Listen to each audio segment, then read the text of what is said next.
தாய் தமிழ் உறவுகளுக்கு வணக்கம். முதலமைச்சர் ஜோசப் விஜயை சந்திக்க மறுத்தார். முதலமைச்சர் ஜோசப் விஜயை சந்திக்க மறுத்தார் என்ற தலைப்பில் இந்த காணொளியை காண்கிறோம். தமிழ்நாடு முதலமைச்சர் ஜோசப் விஜய் முதலமைச்சராக பொறுப்பேற்ற பின்பு அரசியல் கட்சி தலைவர்களின் இல்லங்களுக்கு சென்று அவர்களை சந்தித்து வருகிறார்.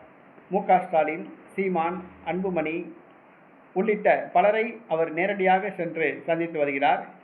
அதில் முக்கியமான ஒரு தமிழ்நாட்டின் விஐபியை சந்திக்க நேரம் கேட்டதாக கூறப்படுகிறது. ஆனால் அவர் சந்திக்க மறுத்துவிட்டதாக கூறப்படுகிறது.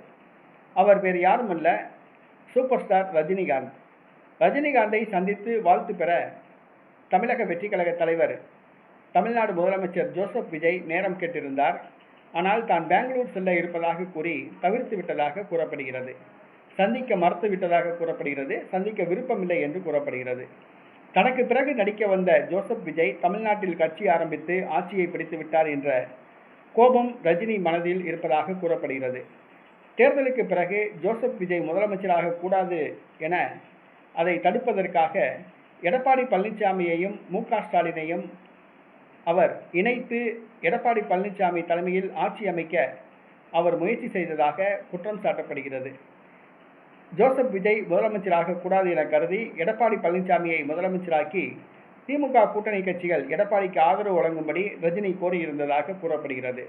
தற்பொழுது ஜோசப் விஜய் ரஜினியை சந்திக்க அனுமதி கேட்டார். ரஜினிகாந்த் தான் பெங்களூர் செல்ல உள்ளதாக கூறி அவர் சந்திக்க மறுத்துவிட்டதாக கூறப்படுகிறது. தமிழ்நாடு முதலமைச்சர் ஜோசப் விஜயை சந்திக்க மறுத்தார் நடிகர் ரஜினிகாந்த்.